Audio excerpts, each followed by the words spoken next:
సంపద సృష్టించి సమాజానికి పంచాల్సిన అవసరం ఉందని ఏపీ సీఎం చంద్రబాబు అన్నారు. మనమే కాదు సమాజం కూడా బాగుండాలని చెప్పారు. టెక్నాలజీని అందిపుచ్చుకోవడంతో తాను నిత్య విద్యార్థిని అని, పబ్లిక్ ప్రైవేట్ భాగస్వామ్యంతో ఎంతో అభివృద్ధి సాధించుకోవచ్చానని చంద్రబాబు తెలిపారు. వరల్డ్ ఎకనామిక్ ఫోరంకి ప్రపంచంలో అన్ని దేశాలు అక్కడికి వెళ్తున్నాయి. అక్కడికి వెళ్ళినప్పుడు నెట్వర్కింగ్, నాలెడ్జ్ షేరింగ్, అదే సమయంలో ఒకరినొకరు పరిచయాలు చేసుకోవడం కాకుండా ఎంఓయూలు చేసుకోవడం, ఇలాంటి అనేక కార్యక్రమాలు జరుగుతాయి. ఒకసారి అక్కడికి వెళ్తే అన్ని దేశాలు తిరిగే పని ఉండదు. మనం ఎవరిని కావాలంటే వాళ్ళని కలిసి మన బిజినెస్ ఒకసారి రెన్యూ చేసుకొని కొత్త విషయాలు నేర్చుకొని మనం వస్తూ ఉంటాం. అందుకే 95 నుంచి నేను ఎప్పుడూ చెప్తా ఉంటాను, ఒక విద్యార్థిగా నేను ఉంటాను, అనునిత్యం నేర్చుకుంటానని చెప్పాను. అదేవిధంగా ప్రతి సంవత్సరం కూడా వెళ్తాను. ఈ సంవత్సరం కూడా మళ్ళీ వెళ్ళొచ్చాను. దానివల్ల అనేక విషయాలను రెన్యూ చేసుకునే అవకాశం వస్తుంది.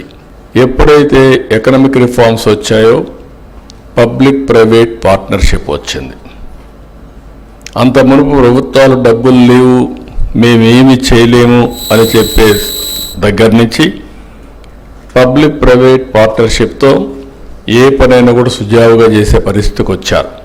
ఒక రోడ్డు కావాలి, ఒక టెలిఫోన్ సర్వీస్ కావాలి, పవర్ కావాలి, లేకపోతే ఓటు కాదు, అనేక సేవలు అందించడం దీంట్లో ప్రారంభమైంది. దీంతో వెల్త్ పెద్ద ఎత్తున క్రియేట్ అయింది. ప్రజలకు సదుపాయాలు వచ్చాయి. ఒకప్పుడు విశాఖపట్నం నుంచి విజయవాడకు రావాలంటే నరక యాతనగా ఉండేది. నేను చీఫ్ మినిస్టర్గా ఒకసారి నెల్లూరుని తిరుపతికి పోవాలంటే ఒక్కొక్క రోడ్డు 5-6 అడుగుల కింద ఉండేది. గుంతలు, గోతులు చాలా భయంకరంగా ఉండేటివి. దీనివల్ల ఏదైతే ఇప్పుడు నేషనల్ హైవేస్ చూస్తే one of the best roads వచ్చాయి. చాట్ జీపీటీ ఎక్కువ వాడేవాళ్ళు ఎవరున్నారంటే ఇండియన్స్, అందులో ఎక్కువ ఎవరున్నారంటే తెలుగు వాళ్ళు ఉన్నారు. దీనికి గర్వపడుతున్నారని చెప్పి మళ్ళీ తెలియజేస్తున్నా. ఏ కూడా అడాప్ట్ చేసుకుంటున్నాం. అందుకే ఈరోజు చూస్తే నేను వస్తానే రియల్ టైం గవర్నెన్స్, దీనికి ప్రాధాన్యత ఇచ్చాను. అన్ని డిపార్ట్మెంట్ డేటా అంతా తీసుకొస్తున్నాం. ఈరోజు ఆధార్ ఉంది, it is a game changer. ఇప్పుడు మీరందరూ ఇక్కడికి వచ్చారు, ఎవరు వచ్చారో చూసుకోవాలంటే వీడియోలు తీసేసి కంప్యూటర్లో పెడితే మీ పేర్లు వస్తాయి, మీ అడ్రస్లు వస్తాయి. That is the technology power.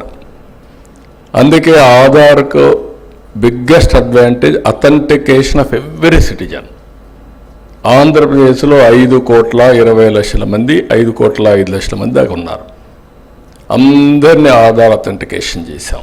మనం అందరం కూడా తిరిగి సమాజానికి ఇవ్వాల్సిన అవసరం ఉంది. మనం బాగుంటే చాలదు. ఆ ఆలోచనతోనే జిఎఫ్ఎస్టీ తయారు చేస్తే ఇటీవల కాలంలో నేను అధికారంలోకి వచ్చినాక 3వ కాన్ఫరెన్స్ పెట్టారు. భారతదేశమే కాదు ప్రపంచం మొత్తం మెచ్చుకునే విధంగా మీరు పనిచేసి ఈ పేరు తెచ్చుకోవాల్సిందిగా టక్కర్ గారికి ఈరోజు 13.5% జిఎస్టిపి కాంట్రిబ్యూషన్ ఒక్క లైవ్ స్టాక్ మీద వస్తుంది.